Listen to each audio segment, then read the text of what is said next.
Καλησπέρα σε όλους. Όπως είπαμε, οι κυκλοφορίες σε βίντεο δεν θα σταματήσουν, θα συνεχίσουν να υπάρχουν. Μικρό teaser από το επόμενο βίντεο για τις καλύτερες κυκλοφορίες του τρίτου τριμήνου του 2024. Με παραλαβή σήμερα σε Skald, Doom Metal από Ρωσία. Πραγματικά τρομερή κυκλοφορία. Iron Flame, heavy metal που έβγαλαν δίσκο, βγάζουν συνεχώς δίσκους, αλλά δεν βγάζουν για να βγάλουν απλά δισκάρα, μιλάμε για δισκάρα.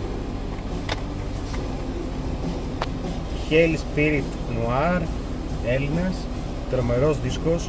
Προσωπικά μου θυμίζουν Arcturus και παίζουν τρομερό black metal, δηλαδή από τις καλύτερες κυκλοφορίες που έχω ακούσει τους τελευταίους 3-4 μήνες. Και Seth, οι Γάλλοι, με το τελευταίο τους άλμπουμ, αν και δεν είμαι φαν της